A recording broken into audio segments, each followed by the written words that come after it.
प्यारे विद्यार्थियों नमस्कार। मैं डॉक्टर विजय कुमार चावला, हिंदी प्राध्यापक, राजकीय मॉडल संस्कृति वरिष्ठ माध्यमिक विद्यालय क्योड़क, जिला कैथल में कार्यरत हूँ। आज मैं आपके समक्ष कक्षा 11वीं की हिंदी की पाठ्य पुस्तक अभिव्यक्ति और माध्यम में संकलित डायरी लिखने की कला विषय को लेकर प्रस्तुत हुआ हूँ। विद्यार्थियों, मनुष्य अपने विचारों को, अपने अनुभवों को अनेक माध्यमों से अभिव्यक्त कर सकता है, जैसे समाचार लेखन के माध्यम से, फीचर लेखन के माध्यम से, कविता के माध्यम से, कहानी के माध्यम से, उपन्यास के माध्यम से, नाटक के माध्यम से, संस्मरण के माध्यम से और डायरी लिखने के माध्यम से या डायरी लेखन के माध्यम से। आज हम डायरी लिखने की कला के बारे में विस्तार पूर्वक चर्चा करेंगे। आज मैं आपको डायरी लिखने की कला के बारे में बताने जा रहा हूँ। विद्यार्थियों, गेल हैमिल्टन जो एक पत्रकार रहे हैं, उन्होंने क्या खूब लिखा है, ध्यान से सुनिए। किताब के 2 आवरण पृष्ठों के बीच जो लेखक डालता है वह लोक की संपदा है। जो कुछ वह खुद नहीं डालता, निजी संपदा वह है। विद्यार्थियों, यह निजी संपदा और कुछ नहीं, डायरी लेखन की ओर संकेत करती है। तो आज हम डायरी लेखन पर चर्चा करेंगे। विद्यार्थियों, आज की इस प्रस्तुति के अंत तक आप क्या क्या समझ पाएंगे, इसे ध्यान से सुनिए। क्या है डायरी? सर्वप्रथम आप जान पाएंगे कि क्या है डायरी। इसके उपरांत इतिहास के आईने में डायरी। तीसरा उद्देश्य जो है, डायरी लेखन क्या है। इसके उपरांत आप जान पाएंगे डायरी लेखन की कौन कौन सी विशेषताएं हैं। और अंततः आप यह जान पाएंगे कि डायरी लेखन में ध्यान देने योग्य बातें कौन कौन सी हैं। आज की इस प्रस्तुति को आप ध्यान से सुनना, और मैं चाहता हूं कि आप सब डायरी लिखना सीख जाएं। विद्यार्थियों, आओ जानें क्या है डायरी। आपके समक्ष एक स्लाइड प्रस्तुत कर रहा हूं। स्लाइड पर आपको 3 तस्वीरें देखने को मिल रही हैं। इन तस्वीरों में क्या है? इन तस्वीरों में आप डायरियां देख रहे हैं, तरह तरह की डायरियां। अब प्रश्न उठता है, क्या है डायरी? आपने डायरी देखी होंगी। डायरी एक मोटी जिल्द वाली नोटबुक या कॉपी होती है, जिसमें 365 दिनों की तिथियां क्रम से होती हैं।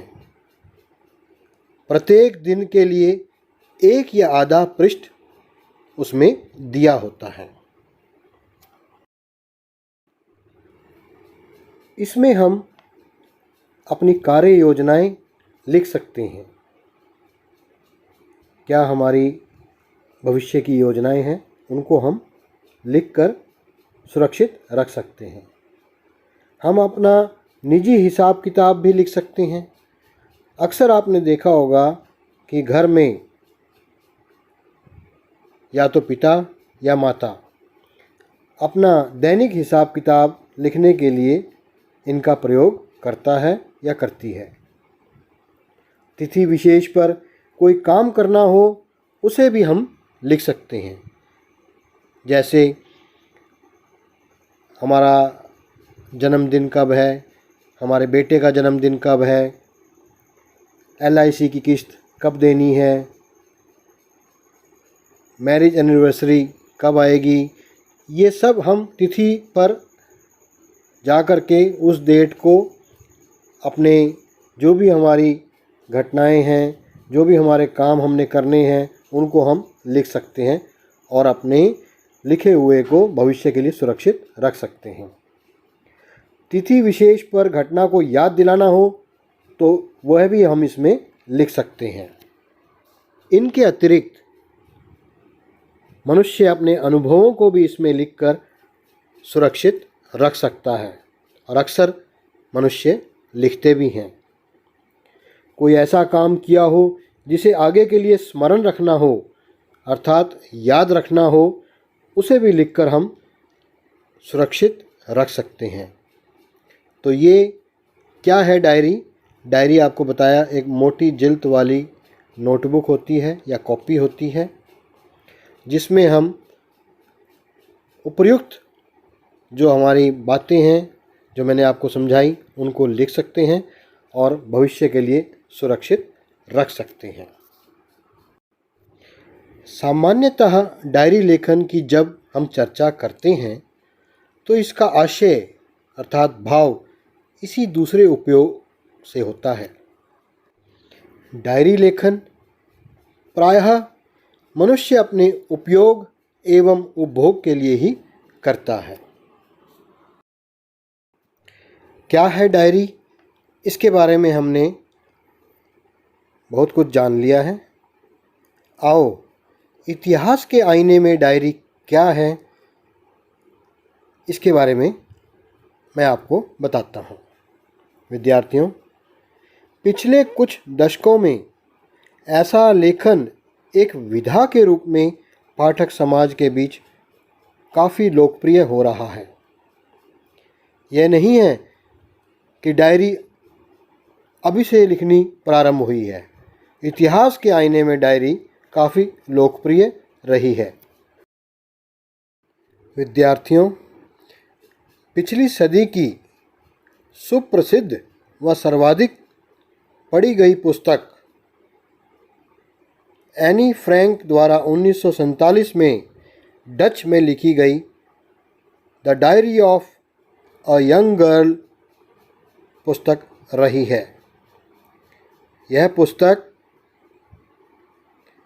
एनी फ्रैंक नामक एक किशोरी की पुस्तकार छपी हुई डायरी जो उसने 1942 से 44 के दरमियान नाजी अत्याचार के बीच एम्स्टर्डम में छुपकर रहते हुए लिखी थी है। विद्यार्थियों, यह डायरी जब प्रकाशित हुई तो उसे एक ऐतिहासिक दस्तावेज के साथ साथ एक साहित्यिक कृति के रूप में भी महत्वपूर्ण रूप से माना गया। कई जगह इसे पाठ्यक्रम में भी शामिल किया गया। इतना इसका महत्वपूर्ण स्थान रहा है डायरी के इतिहास में।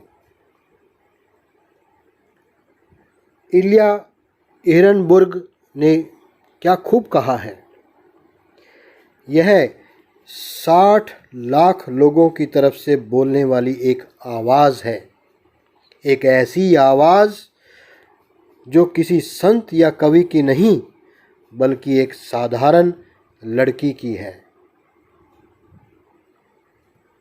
एनी फ्रैंक नामक किशोरी द्वारा रचित यह डायरी इतिहास का एक महत्वपूर्ण दस्तावेज है जिसका अपना ही महत्वपूर्ण स्थान है। पिछले कुछ दशकों में हिंदी में भी कुछ रचनाकारों की डायरियाँ चर्चा में रही हैं, जिनमें महत्वपूर्ण है मोहन राकेश की डायरी। मोहन राकेश के बारे में मैं आपको बताना चाहूँगा। विद्यार्थियों, मोहन राकेश की ज़िंदगी एक खुली किताब रही है। उसने जो कुछ लिखा और किया वह दुनिया को मालूम है, लेकिन जो कुछ उसने जिया यह सिर्फ उसे मालूम था। अपनी सांसों की कहानियाँ उसने डायरियों में दर्ज की है। मोहन राकेश की डायरी हिंदी साहित्य में अपना अमूल्य स्थान रखती है। इसके अतिरिक्त रमेश चंद्र शाह की डायरी अकेला मेला भी हिंदी साहित्य में एक महत्वपूर्ण स्थान रखती है। इसी श्रेणी में रामवृक्ष बेनीपुरी की पैरों में पंख बांधकर भी एक प्रसिद्ध डायरी है। राहुल सांकृत्यायन की रूस में 25 मास, कर्नल सज्जन सिंह की लद्दाख यात्रा की डायरी तथा डॉक्टर रघुवंश की हरी घाटी यात्रा डायरी भी अपना एक महत्वपूर्ण स्थान रखती हैं। इसके अतिरिक्त 20वीं सदी में हिंदी के महान कवि और विचारक गजानन माधव मुक्तिबोध ने भी डायरी लिखी। उनके द्वारा रचित डायरी का नाम है एक साहित्यिक की डायरी। इसका हिंदी साहित्य में अपना ही महत्वपूर्ण स्थान है। विद्यार्थियों, समकालीन पत्र पत्रिकाओं में भी रचनाकारों की डायरी के अंश छपते रहते हैं। इनमें किसी यात्रा का वृत्तांत या फिर साहित्य जगत की चटपटी खबरें पढ़ने को मिल जाती हैं। लेकिन इन सब का अर्थ यह नहीं है कि डायरी अन्य विधाओं जैसे कहानी, उपन्यास, कविता या नाटक की तरह पाठकों के लिए लिखी जाने वाली कुछ खास तरह की रचनाओं का विधिगत नाम है। निबंध, कहानी या उपन्यास डायरी की शक्ल में लिखे जा सकते हैं, लेकिन वहाँ डायरी का सिर्फ रूप होगा। अंतर वस्तु के लिहाज से उसे डायरी नहीं कहा जा सकता। तो डायरी लेखन सचमुच में क्या है? अब प्रश्न यह उभर कर हमारे समक्ष आता है।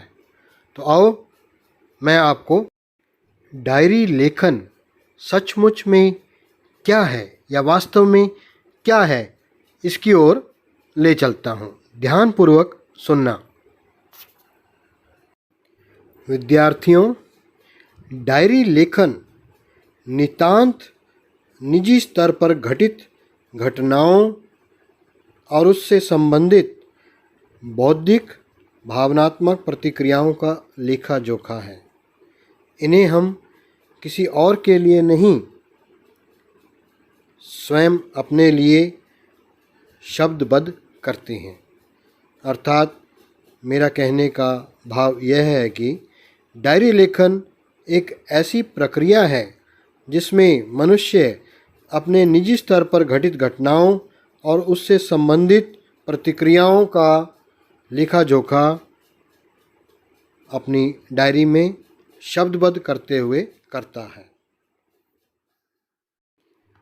डायरी लेखन की विशेषताएं ध्यान से सुनना व समझना। डायरी लेखन की विशेषताएं क्या क्या हैं? सर्वप्रथम, डायरी में प्रतिदिन की घटनाएं कलात्मक ढंग से लिखी जाती हैं। मैंने आपको प्रारंभ में ही बताया था कि डायरी जब मनुष्य लिखता है तो उसमें प्रतिदिन की घटनाएं जो होती हैं उनको वह अंकित करता है, शब्दबद्ध करता है। इसके उपरांत दूसरी विशेषता क्या है? डायरी में संक्षिप्तता रहती है, इसमें विस्तार नहीं होता। कहने का भाव यह है कि जब मनुष्य डायरी लिखता है तो उसमें वह संक्षिप्त बातें ही अंकित करता है। इसमें अपनी बातों को अधिक विस्तार प्रदान नहीं करता, अर्थात अधिक बड़ा चढ़ा करके वह डायरी नहीं लिखता, उनका विस्तार नहीं करता। तीसरा जो बिंदु है या तीसरी विशेषता जो हम कहें वह यह है कि इसे पूरी सच्चाई और ईमानदारी से लिखा जाता है। इस बात पर मैं भी बल देता हूँ और आपको भी ये जान लेना चाहिए कि जब भी कोई डायरी लिखे उसे पूरी सच्चाई और ईमानदारी से लिखे। उसमें कोई छल कपट दिखावा नहीं होना चाहिए। जब हम अपनी बातों को लिख रहे हैं, अपने जीवन की घटनाओं को लिख रहे हैं, अपने स्वयं के लिए लिख रहे हैं, तो हमें ईमानदारी से लिखना चाहिए। चौथी विशेषता है कि डायरी लेखन में लेखक तथ्यों को तुरंत ही अंकित कर देता है।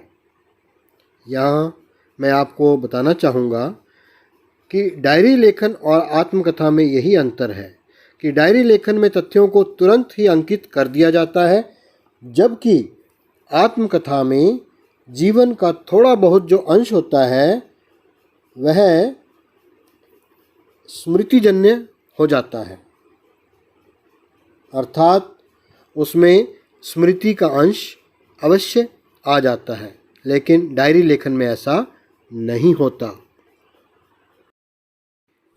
पांचवी विशेषता है, डायरी जो है काल क्रमानुसार लिखी जाती है, जबकि आत्मकथा काल क्रमानुसार नहीं लिखी जाती।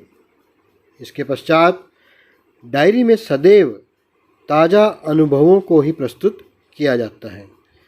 जो मनुष्य के, लेखक या लेखिका के ताज़ा अनुभव होते हैं उन्हीं को वह अपने डायरी में शब्दबद्ध कर स्थान प्रदान करता है। इसके पश्चात डायरी में उन्हीं घटनाओं का विवरण होता है जो व्यक्ति को बहुत अधिक प्रभावित करती हैं। उन्हीं घटनाओं को लेखक या लेखिका अपनी रचना में, डायरी में स्थान प्रदान करता है जिनसे वह बहुत अधिक प्रभावित होता है या होती है। अगली विशेषता है, डायरी में प्रायः स्थान आदि का विवरण अवश्य होता है। वे किस स्थान की घटना है उसकी दिनांक का विवरण लेखक या लेखिका डायरी में अवश्य प्रदान करता है या करती है। विद्यार्थियों, अब ध्यान से सुनिए। डायरी लेखन की अगली विशेषता आपके समक्ष है।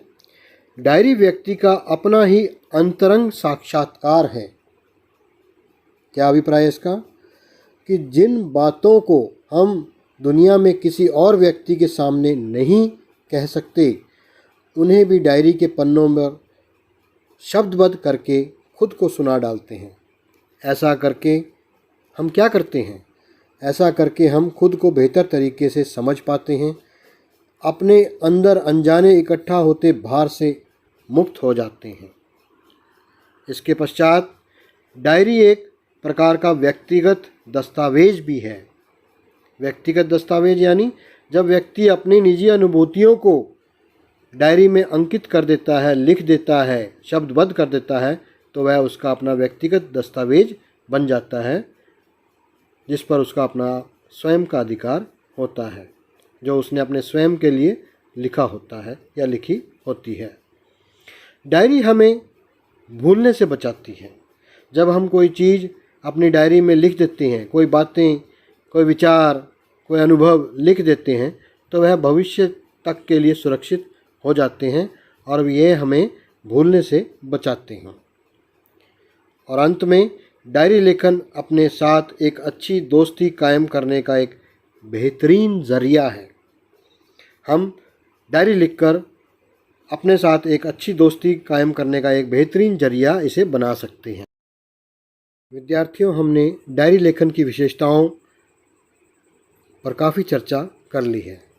आओ अब डायरी लेखन में ध्यान देने योग्य कौन कौन सी बातें हैं उस पर भी चर्चा कर लें। विद्यार्थियों, डायरी लेखन में ध्यान देने योग्य जो बातें हैं वे निम्न अनुसार हैं।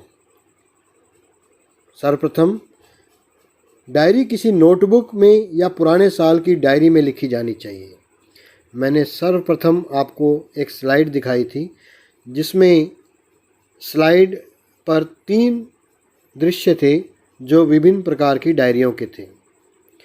तो विद्यार्थियों, डायरी जब हम लिखने बैठते हैं तो यह अनिवार्य नहीं है कि आप 2020 की, 2021 की डायरी लेकर आएं और उसमें डायरी लिखना प्रारंभ करें।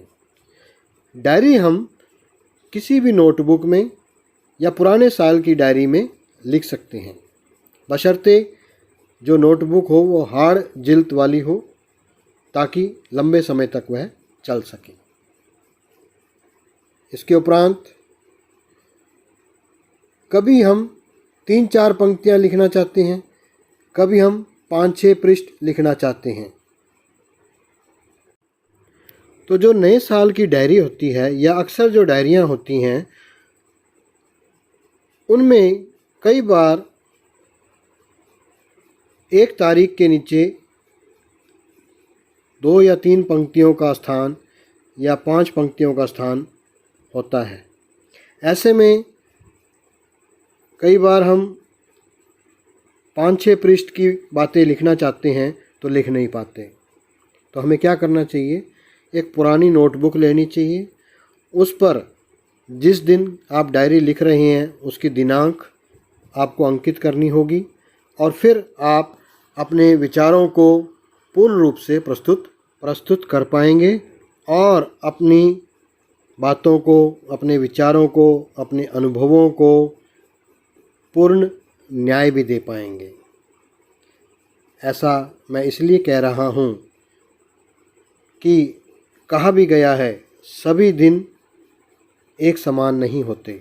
अर्थात हो सकता है किसी दिन आपके पास लिखने के लिए केवल 2-3 पंक्तियों के ही विचार हों या अनुभव हों, और कई बार ऐसा भी हो सकता है कि आपके जीवन में कुछ ऐसा घट गया हो जो 5-6 पृष्ठ में भी शामिल ना हो पा रहा हो।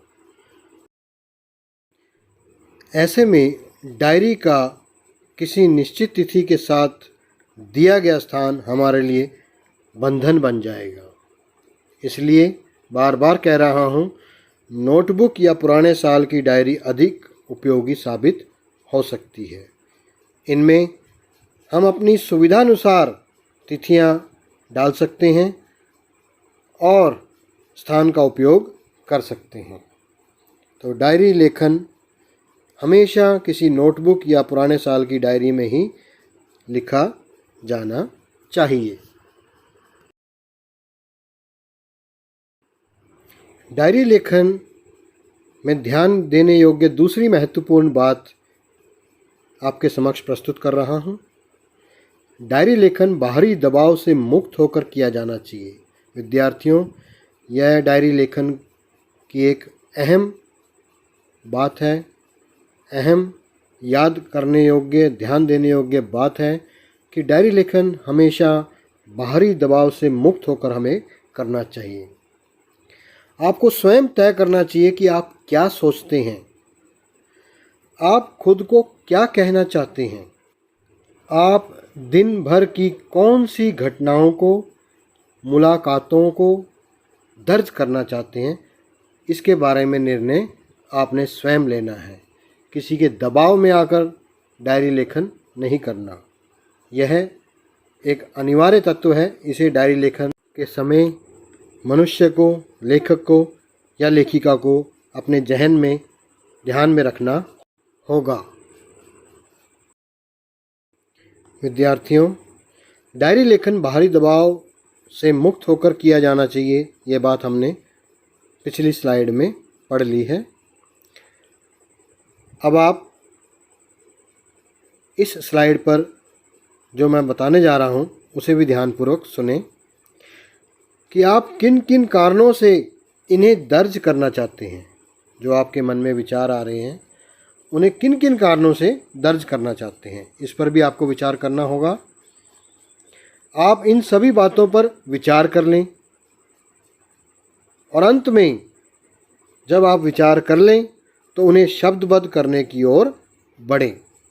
यदि आप इन सोपानों से होकर डायरी लेखन करते हैं, बाहरी दबाव से मुक्त होकर डायरी लेखन करते हैं, तो वह आपका डायरी लेखन एक सर्वोच्च स्तर का डायरी लेखन कहलाएगा। तीसरी महत्वपूर्ण ध्यान देने योग्य बात आपके समक्ष प्रस्तुत कर रहा हूँ, ध्यान से सुनिए। डायरी निजी वस्तु है और यह मानकर लिखी जानी चाहिए कि वह किसी और के द्वारा पढ़ी नहीं जाएगी। हमें यह मानते हुए अपनी डायरी लिखनी चाहिए कि उसके पाठक आप स्वयं हो, आपके अलावा कोई और नहीं है। अर्थात जो लेखक लिख रहा है उसे ये मानकर चलना चाहिए कि उसने स्वयं उसे पढ़ना है, किसी और ने नहीं पढ़ना। अन्यथा आपकी लेखन जो शैली है, विषय वस्तु के चयन और बातों के बेबाकपन पर पूरा असर पड़ेगा। हमें यह मानकर चलना चाहिए कि डायरी निजी वस्तु है और वह किसी और के द्वारा पढ़ी नहीं जाएगी। यदि हम यह मानकर डायरी लिखते हैं तो वह डायरी लेखन सफल होगा। अगली बात जो डायरी लेखन में ध्यान देने योग्य है वह है, बहुत अहम बात है, इसे ध्यान से सुनिए, कि डायरी में सरल व स्पष्ट भाषा का प्रयोग किया जाना चाहिए। विद्यार्थियों, डायरी लेखन के समय यह ध्यान देने योग्य बात है कि जब हम डायरी लिखते हैं तो उसमें कोई मानक भाषा या कोई विदेशी भाषा या कोई व्याकरण सम्मत भाषा का प्रयोग करने से डायरी लेखन अच्छा होता है, ऐसा नहीं होता। डायरी लेखन में सरल व स्पष्ट भाषा का प्रयोग किया जाना चाहिए। डायरी परिष्कृत और मानक भाषा शैली में लिखी जाए ये कतई ज़रूरी नहीं है। जैसे मैंने आपको बताया, डायरी का डायरीपन इसी में है कि आप उसमें जो कुछ दर्ज करना चाहते हैं और जिस तरीके से करना चाहते हैं करें। आपके अंदर के वेग से जो शैली रूप ग्रहण करती है वही डायरी की उचित शैली है। इसमें कोई दिखावा नहीं होना चाहिए। सरल व स्पष्ट भाषा का प्रयोग किया जाना चाहिए। इसके अतिरिक्त डायरी में स्थान और तिथि का जिक्र होना चाहिए। डायरी में दर्ज विवरण संक्षिप्त होना चाहिए, जिन्हें आप केवल स्मरण कर सकें और फिर उसको अमली जामा पहना सकें। इसे प्रायः सोने से पहले लिखना चाहिए ताकि पूरे दिन में घटित विशेष घटनाओं का जिक्र आप उनमें कर सको या विशेष घटनाओं को आप लिख सको। यह एक अनिवार्य और ध्यान देने योग्य बात है। यदि हम सोने से पहले डायरी लिख लेते हैं तो पूरे दिन की जो अहम बातें हैं, अहम तत्व हैं, अहम पहलू हैं, उन्हें हम अपने डायरी में लिखकर न्याय प्रदान कर सकते हैं। इस स्लाइड को ध्यानपूर्वक देखिए व सुनिए। डायरी में अपना विश्लेषण, समाज आदि पर प्रभाव और निष्कर्ष दर्ज होना चाहिए। ध्यान से सुनिए। डायरी में अपना विश्लेषण, समाज आदि पर प्रभाव और निष्कर्ष दर्ज होना चाहिए। इसके अतिरिक्त जहाँ तक संभव हो सके डायरी को अपनी मातृभाषा में लिखने की कोशिश करनी चाहिए। बाकी किसी नई भाषा में भी इसे लिखा जा सकता है। यदि हम मातृभाषा का प्रयोग करेंगे तो हम अपने भावों, अपने विचारों, अपनी भावनाओं के साथ न्याय कर पाएंगे। अपनी निजी संपत्ति अर्थात व्यक्तिगत दस्तावेज को एक महत्वपूर्ण स्थान दे पाएंगे। अतः हमें मातृभाषा का प्रयोग डायरी लेखन में करना चाहिए। और विद्यार्थियों, अंतिम बात जो आपको मैं बताने जा रहा हूँ, इसे ध्यानपूर्वक सुनें, जो ध्यान देने योग्य है कि डायरी के अंत में अपने हस्ताक्षर अवश्य करें ताकि वह आपका व्यक्तिगत दस्तावेज बन सके। पुनः कह रहा हूँ कि डायरी के अंत में अपना हस्ताक्षर अवश्य करें ताकि वह आपका व्यक्तिगत दस्तावेज बन सके। विद्यार्थियों, समग्रतः हम कह सकते हैं कि डायरी जीवन का संगीत होती है। डायरी जीवन का संगीत होती है। यह जीवन की शायरी होती है। यह जीवन का रोज नामचा होती है। यह जिंदगी का अखबार होती है। यह रोज़मर्रा के अनुभवों का सीधा बयान होती है। यह रोज़मर्रा के अनुभवों का सीधा बयान होती है। सारांश। विद्यार्थियों, इस प्रस्तुति को देखने के बाद मैं मानता हूँ कि आपने यह समझ लिया होगा क्या है डायरी, इतिहास के आईने में डायरी का क्या स्थान है, डायरी लेखन क्या है, डायरी लेखन की विशेषताएं कौन कौन सी हैं और डायरी लेखन में ध्यान देने योग्य बातें कौन कौन सी हैं। मुझे उम्मीद ही नहीं, पूर्ण विश्वास है कि आज की इस प्रस्तुति को आपने ध्यानपूर्वक सुना होगा व डायरी लिखने की कला को भली भांति समझ लिया होगा। आओ विद्यार्थियों, अब तक डायरी लिखने की कला के बारे में आपने क्या सीखा है, इसकी पुनरावृत्ति कर लें। विद्यार्थियों, निम्न वाक्यों को ध्यान से पढ़ें और सही गलत में उत्तर दें। मैं आपके समक्ष वाक्य पढ़कर सुना रहा हूँ।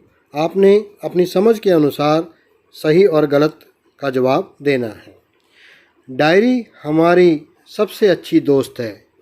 क्या ये कथन सही है या गलत? तो इसका उत्तर है सही। डायरी हमारी सबसे अच्छी दोस्त है। दूसरा, डायरी नितांत व्यक्तिगत रचना है। क्या ये कथन सही है या गलत? मैंने आपको स्लाइड के माध्यम से बताया भी था। हाँ, इसका उत्तर सही है। डायरी नितांत व्यक्तिगत रचना है। तीसरा कथन है, एनी फ्रैंक की डायरी काफ़ी चर्चा में रही। क्या है ये कथन सही या गलत? तो डायरी लेखन में एनी फ्रैंक की डायरी काफ़ी चर्चा में रही, यह कथन सही है। और अंतिम वाक्य ध्यान से सुनिए। डायरी में अपना विश्लेषण, समाज आदि पर प्रभाव और निष्कर्ष दर्ज नहीं होना चाहिए। क्या यह कथन सही है या गलत? तो विद्यार्थियों, यह कथन गलत है, क्योंकि निष्कर्ष दर्ज होना चाहिए। अब इस स्लाइड पर भी ध्यान दें। उचित शब्द लिखकर वाक्य पूरा करें। डायरी एक तरह का डैश दस्तावेज है, जातिगत या व्यक्तिगत? तो इसका उत्तर क्या आएगा? व्यक्तिगत। व्यक्तिगत दस्तावेज है।